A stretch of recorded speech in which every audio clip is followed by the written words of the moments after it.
welcomes to you in the lecture number 3 on concept of electrostatics. In lecture number 2 we have completed 25 basic concept on electrostatics. Let we start at concept number 26. In concept number 26 we have two spheres having radius r1 1 centimeter and radius r2 3 centimeter. These two spheres are connected through wires. अब देखें हमारे पास spheres को connect करने से पहले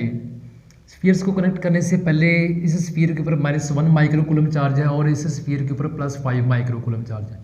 अगर इन spheres को आपस में कनेक्ट कर दिया जाए थ्रू कंडक्टिंग वायर तो क्या होता है, चार्जेस एक स्फीयर से दूसरे स्फीयर में ट्रांसफ़र होना शुरू हो जाते हैं और ये प्रोसेस चलता नहीं रहता है। इक्विलिब्रियम स्टेज पे जाके ये प्रोसेस रुक जाता है।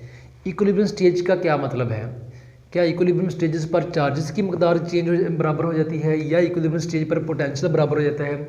यहाँ पे इलेक्ट्रोस्टैटिक्स में इक्विलिब्रियम का मतलब होता है दोनों स्फीयर का पोटेंशियल सेम हो चुका है, लेकिन दोनों स्फीयर के चार्जेस डिफरेंट हैं।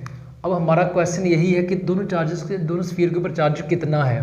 अब देखें जैसे मैंने इनको कनेक्ट किया तो इसके ऊपर जो नेट चार्ज हमारा +5 माइक्रोकूलम से -1 माइक्रोकूलम, तो नेट चार्ज हमारा 4 माइक्रोकूलम है। हमारा क्वेश्चन ये है कि ये जो -4 माइक्रोकूलम चार्ज है ये किस लिहाज से डिस्ट्रीब्यूट हो रहा है, किस परसेंटेज से डिस्ट्रीब्यूट हो रहा है। क्या ये जो 4 माइक्रोकूलम चार्ज है क्या ये 3 माइक्रोकूलम और 1 माइक्रोकूलम के लिहाज से चेंज हो रहा है या फिर 2 माइक्रोकूलम, यानी किस लिहाज से ये डिस्ट्रीब्यूट हो रहा है।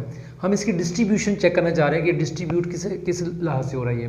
तो एट इक्विलिब्रियम स्टेज पर वोल्टेज V1 एंड V2 दोनों के सेम हो जाएंगे और हम फर्ज कर लेते हैं कि इसके ऊपर जो चार्ज Q है और इसके ऊपर जो चार्ज है वो Q माइनस Q है, यानी फ़र्ज़ करेंगे इसके ऊपर चार्ज Q स्टोर हुआ है एट इक्विलिब्रियम स्टेज पे और इस के ऊपर कितना होगा, फिर टोटल में से Q को माइनस किया, Q माइनस से Q आ गया। अब इस स्टेज पर पोटेंशियल सेम है तो Q/1 centimetre that is equals to K into Q minus से Q/3 सेंटीमीटर। इसको सॉल्व करोगे तो आपके पास आएगा small Q is equals to capital Q/4 है। इट मीन स्मॉल Q की वैल्यू अगर 4 यहाँ पे पुट की जाए तो ये 1 माइक्रोकूलम आएगी।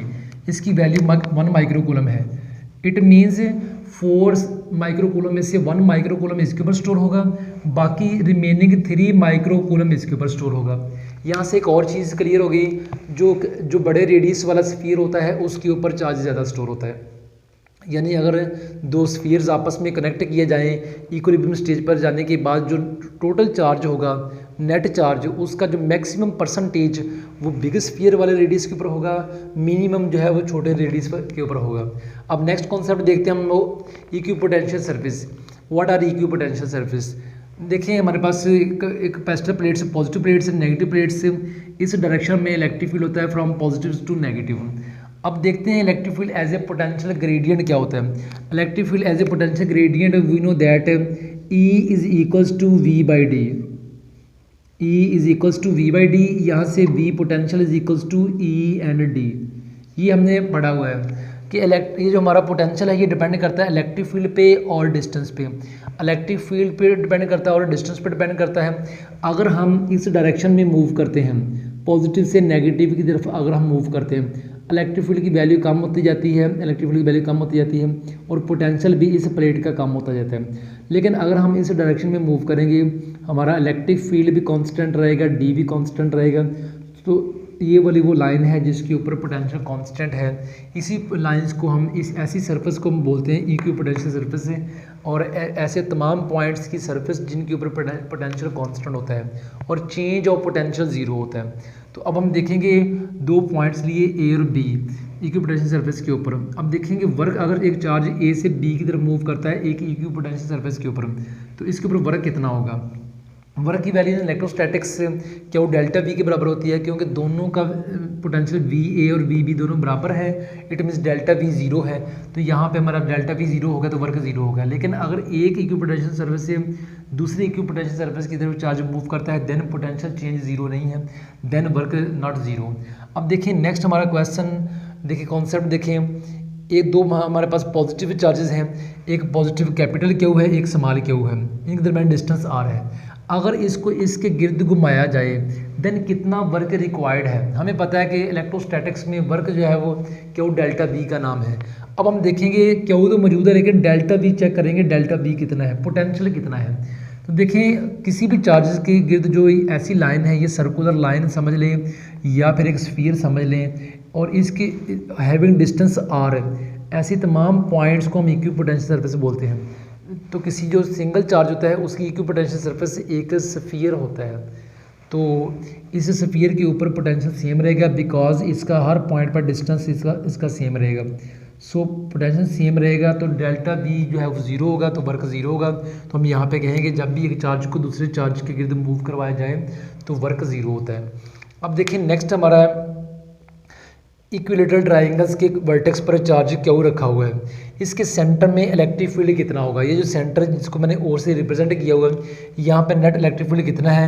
ए चार्ज की वजह से इलेक्ट्रिक फील्ड ई ए होगा, बी चार्ज की वजह से इलेक्ट्रिक फील्ड ई बी होगा, सी चार्ज की वजह से इलेक्ट्रिक फील्ड ई सी होगा। ये तीनों वेक्टर्स को अगर बाहर निकाल के लिखा जाए तो ये 120 एंगल पे है। अब हमने वेक्टर में हमने पढ़ा हुआ कि रिजल्टेंट वेक्टर कैसे फाइंड करते हैं। अगर ये दो वेक्टर्स हैं, इनका रिजल्टेंट वेक्टर फाइंड करना हो तो ए वेक्टर का स्क्वायर प्लस बी वेक्टर का square plus 2ab cause of angle theta होता है। सिमिलरली अगर हम यहाँ पे अप्लाई करें कॉज 120 माइनस 1/2 वैल्यू पुट करेंगे, क्योंकि ये तमाम ई और ये जो ई ए है और ई बी और ई सी ये तमाम ई के बराबर है because all charges having same magnitude. Same magnitude होने की वजह से ये तमाम ई के बराबर हैं। अगर हम तमाम को ई पुट कर दें और cos 120 की वैल्यू पुट करें तो हमारे पास रिजल्ट आता है ई। इट मीन्स इन दोनों का कम्बिनेशन बन गया ई, जो नीचे है इलेक्ट्रिक फील्ड वो भी ई है। इट मीन्स दोनों electric field having equal magnitude opposite direction से।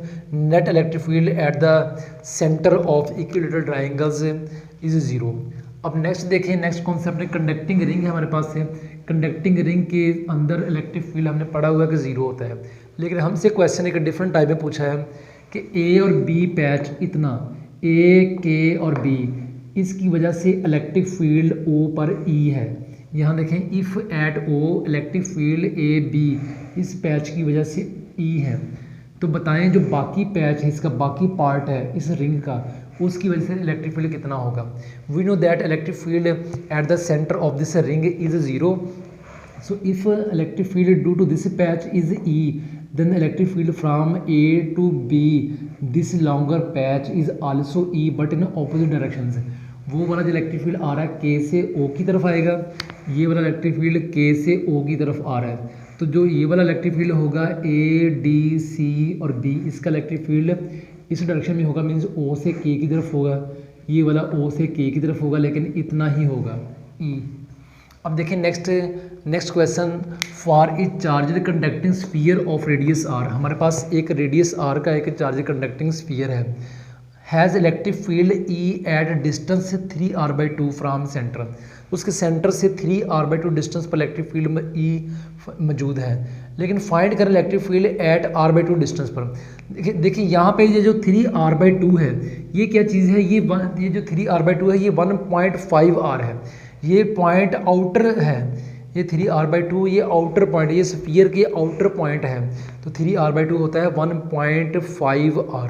तो ये स्फीयर का आउटर पॉइंट है, ये r/2 इनर पॉइंट है। और हमें पता है कि इनर पॉइंट में या किसी भी स्फीयर के जो चार्जर स्फीयर होता है इसके अंदर इलेक्ट्रिक फील्ड ज़ीरो होता है। सो दैट्स वाई ये आउटर पॉइंट है, यहाँ पे इलेक्ट्रिक फील्ड ई होगा, तो अंदर जो है इलेक्ट्रिक फील्ड ज़ीरो होगा। अब देखिएगा हमारा ये देखें, इस कॉन्सेप्ट को देखें।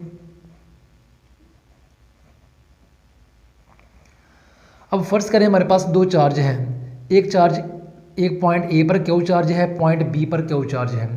पॉइंट ए पर जो क्यू चार्ज की वैल्यू पॉइंट बी पर क्यू चार्ज की वैल्यू के बराबर है। पॉइंट ए का जो क्यू चार्ज है ये बी के ऊपर फोर्स लगा रहा है, तो ये जो फोर्स इस डायरेक्शन में लग रही है ये ए ने लगाई है इसके ऊपर। अब हम चाहते हैं कि इस सी पॉइंट के ऊपर कोई ऐसा चार्ज रखें कि इस बी के ऊपर लगने वाली फोर्स से ख़त्म हो जाए, बी रेस्ट में आ जाए, बी इक्विलिब्रियम में आ जाए। बी को इक्विलिब्रियम में करने के लिए यहाँ पे एक ऐसा चार्ज रखना है जिसका मैग्नीट्यूड हमें फाइंड करना है। और उसकी साइन कौन सी होगी, पॉजिटिव होगी या नेगेटिव होगी, वो हम यहाँ से डिसाइड करेंगे। अगर यहाँ पे चार्ज रख के हम चाहते क्या है, हम उस चार्ज से चाहते हैं कि वो अट्रैक्ट करे, क्योंकि ये वाला चार्ज इसको रिपेल करके बाहर की तरफ निकाल रहा है, तो हम यहाँ पे एक ऐसा चार्ज रखना चाहते हैं। फ़र्ज़ करें कि वो चार्ज क्यू है, वो हम यहाँ पे रखना चाहते हैं, तो ये वाला चार्ज अट्रैक्ट करे इसको, इसलिए ये नेगेटिव चार्ज होना चाहिए। अब इसका मैग्नीट्यूड कितना होना चाहिए ये फाइंड करते हैं। और फ़र्ज़ करें कि ये दरमियाना डिस्टेंस मुकम्मल x था, और ये वाला x/2 हो गया और ये वाला x/2 हो गया। ठीक है, अब देखते हैं जो ये वाला C वाला पॉइंट है, इसके ऊपर चार्ज पड़ा, इसने कितनी फोर्स लगाई है और इसने कितनी फोर्स लगाई है, इन दोनों की फोर्स के मैग्नीट्यूड बराबर होने चाहिए। For B in equilibrium, B को इक्विलिब्रियम में रखने के लिए, B को रेस्ट में रखने के लिए, ये जो दोनों फोर्सेस लग रही हैं, एक इस डायरेक्शन में एक इस डायरेक्शन में, ये दोनों फोर्सेस इक्वल होनी चाहिए मैग्नीट्यूड में। FC का जो मैग्नीट्यूड है, जो C लगा रहा है इस डायरेक्शन में, जो FA लगा रहा है इस डायरेक्शन में, दोनों इक्वल होने चाहिए।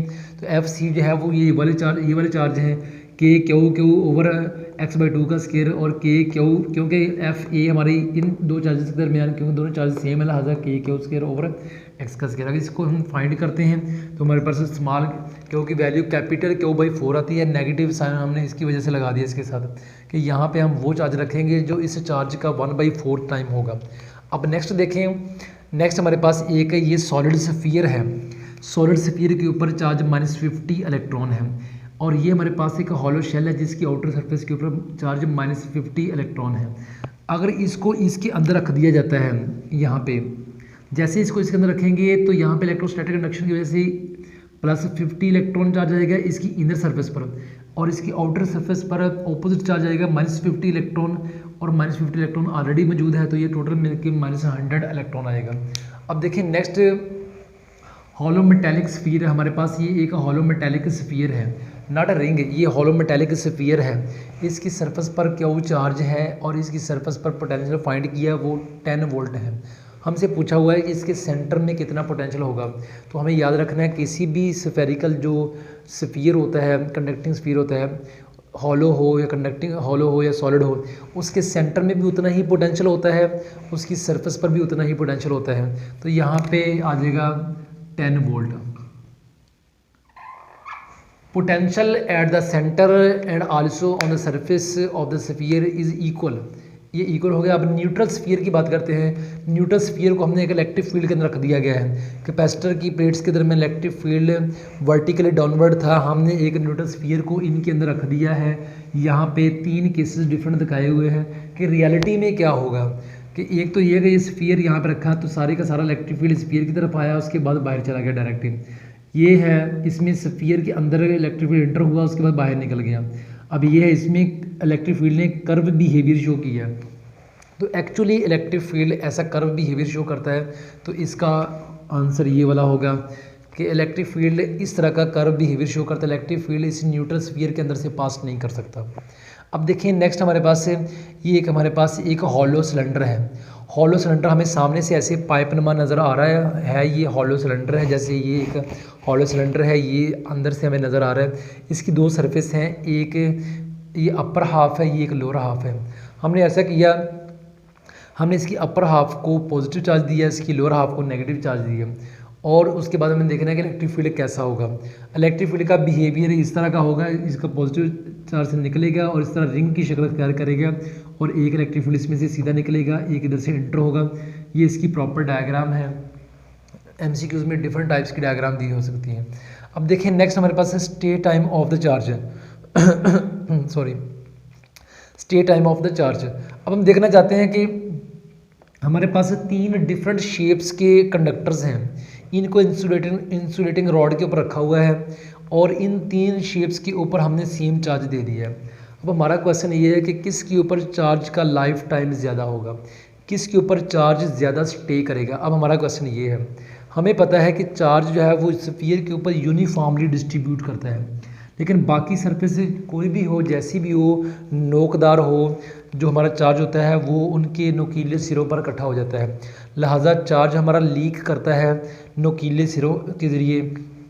तो ये चार्ज के अंदर एक प्रॉपर्टी पाई जाती है, चार्जेस लीक करते हैं through sharp edges, charge leakage through sharp edges.